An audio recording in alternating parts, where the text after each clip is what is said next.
Hey high-tech viewers, my name is Adam, manager of the Geek channel and the Geek network, which is what high-tech is a part of, and in this video, I'm going to be going over the basics of the Chrome Web Store. This may seem very simple to you. You may be thinking, well, why would you make a video on the Chrome Web Store? Well, to be honest, there is so much that you can do with Chrome. Chrome is now actually its own operating system on its own its own hardware. There are Chromebooks. I'm an avid Chromebook user. And there's a lot you can do with it that people don't always pay attention to. There's a lot of apps, even for, standard Windows desktop users, that are pretty freaking awesome. So all it takes really is looking around the front of the Chrome Web Store, but I want to show you some simple things that you can, just some various apps that you can run across that might help your productivity. I'm not necessarily making 100% recommendations on anything specifically. I'm just showing you the idea that there is something there.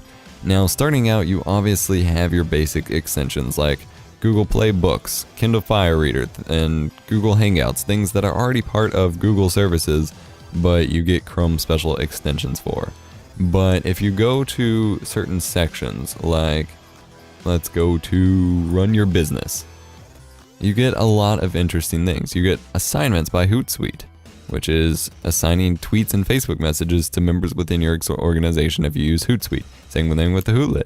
You get a special Google Calendar app, which I don't know why isn't already running, so I'm going to go ahead and install it. You have Webflow, a drag and drop website builder in case you need to build your own website. You have Box integration. You have offline Gmail, so you can read your Gmail offline. Podio, a communication tool. Google Drive, obviously. Signing documents in Gmail, Excel Online if you don't want to use Google Drive for some reason.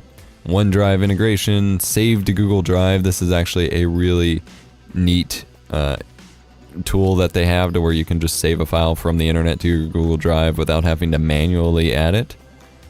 You get conferencing tools, things like that. There's a lot of really interesting productivity tools. There's also, of course, games. So let's click business tools real quick just to make sure we didn't miss anything I want to point out. You can get a button specifically for PayPal, but there's no reason to. vidIQ, that I use Viral as well. It shows more information about YouTube videos. So let's say I go to this, I use Viral Video Spy. But see here, it shows you how many, what the percentage of like to dislike ratio is, an accurate view and comment count, stats about the channel, how much it's being talked about on Google+, Twitter, and Facebook, which is actually a lot more accurate, I might want to add, than Heartbeat that Freedom launches. Their social media information isn't all that accurate just yet, but Heartbeat is a good app as well from Freedom, which shows you the tags, allows you to immediately copy tags so you can use them in your own video, although it's certainly recommended you modify it for your own. What network the video is monetized by, and it actually links you to that network's channel, which is kind of cool in most cases. And so, interesting tool there. But then there's also games. There's plenty of games that I don't think anybody knows about. Now granted, keep in mind a lot of these are going to be cheesy, but you have a 2048 game. You have Goofy Little Snakes games. There's even full-fledged shooters in here. You can even get From Dust. From Dust was very popular back in the day. You can get a specific Plants vs. Zombie game. Generation 4 Pokédex, why not? Tetris 2. Rip-offs of classic games and clones. Bastion is a Chrome game. Bastion you can play on your Chromebook or just in Google Chrome. Lots of crazy awesome games. Productivity. You have Remember the Milk, which is a great to-do list app. Wonderlust, an also great to-do list app. Gmail Meter sends you an email with the desired statistics of your own email. A video downloader. Typically, video downloaders aren't allowed in Google Chrome, so I'm not sure I would rely on that staying here too long. Pocket, which is a kind of bookmark expander system, which I used to use. It's really, really good. Chrome theme makers, development tools. Interesting, I'm going to install that. Image text detection tool for Facebook posts, so you can optimize your Facebook posts on social media. That's actually very important. It may not seem like it, but it is. Zindun, another task manager. Lots of task managers, which are very, very useful, and I highly recommend you use them.